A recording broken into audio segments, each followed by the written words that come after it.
National minimum wage is an annual rate of pay that all individuals working in the UK need to be paid.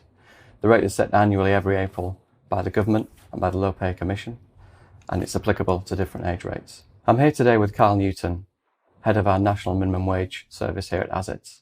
So Kyle, let's get the elephant out of the room. When you talk to employers about national minimum wage, surely their response is all I need to do is pay £11.44 per hour or age equivalent. What do you have to say to them? I do get that question asked quite a lot, and unfortunately national wage is a lot more than an hourly rate of pay. It's made up of many different components, and these components I like to call those pillars, and in my view there's 5 main pillars that you have to consider to ensure compliance with national wage. Think of a game of dominoes. If one of those dominoes falls, the whole lot goes down. It's the same concept here. You've got 5 pillars, one of those falls down, you're not going to comply. You've got to ensure that the foundations is strong across all of them to ensure compliance. If you get national wage wrong, what does that mean for you as an employer? Well, you've got to pay the arrears to the workers, and HMRC will also pursue up to 200% penalties and public and naming and shaming. To put the risk into a bit of context, you could have someone that's paid at least £30,000 a year and you could still have a breach under national minimum wage. And if we think we've now got a new government that's just come in and they've pledged going forwards that they will continue to increase national wage, but actually these increases will actually be higher than we've seen to date because they want it to align to the real living wage. Yeah, you mentioned the 5 pillars, and I'm aware you've got some content on our website and you've got an upcoming podcast on that. Could you provide some examples of those pillars? Well, if we think about what's on HMRC's website, there's a checklist on there of all the things that you have to consider. That checklist actually covers 18 different areas, and you think 18 is a lot, but that's not even everything. Now, I'm not going to sit here and talk about all 18 right now, so let's just start off with 3.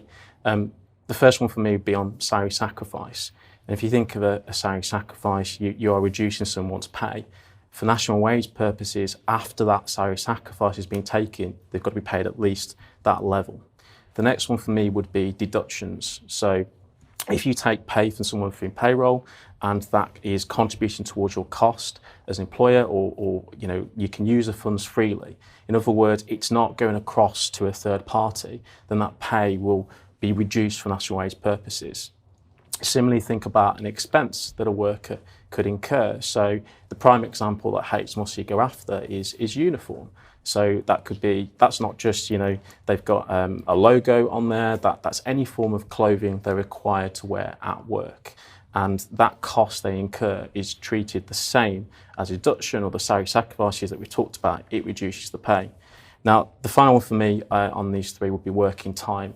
Now, I could spend all day talking about what is working time for the purposes of national minimum wage. So maybe there's some simple questions here. What if somebody works through their lunch break? What if they log on outside of working hours? What if you've got a clocking machine the other side of the factory and they've got to walk across there?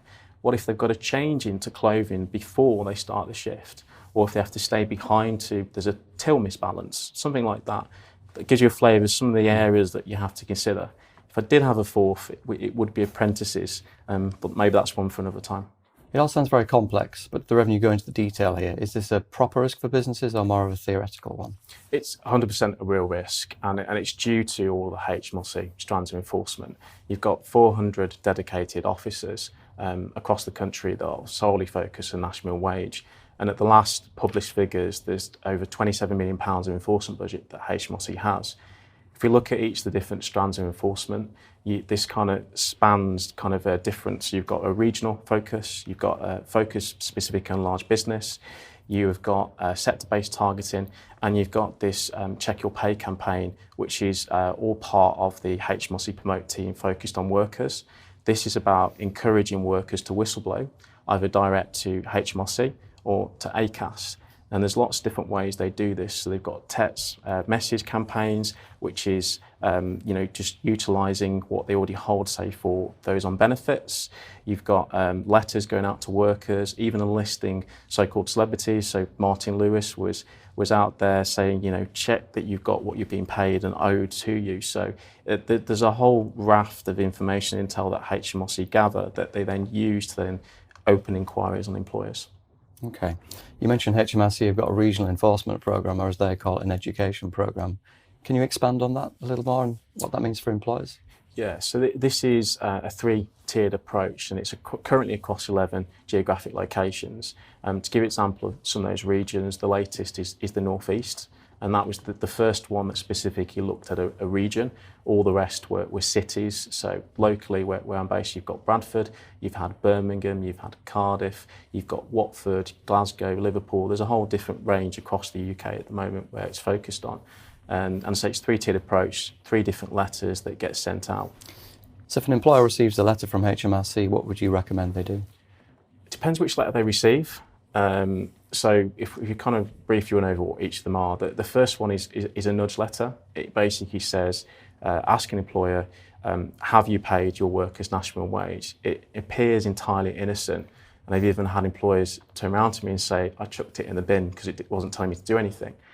But because of what follows after this, it really can't be ignored. This is your opportunity to really kick the tyres, understand where you're at, and if there is a problem, you've got that opportunity to put it right.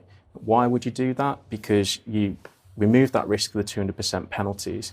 You also remove that risk of potential naming and shaming as well. Now, if I briefly go on to the other stages of the inquiry, you've got the second one is an offer from HMRC for a free health check where they'll run through a load of questions with you to go over it. And then the third stage is a formal inquiry.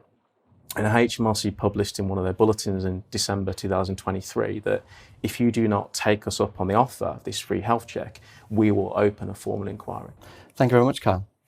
Okay, this has been a quick whistle-stop tour of national minimum wage compliance with lots of content on our website, so please have a look at that. If you have any questions, please contact Kyle, myself, or your local ASITS advisor. Thank you for watching.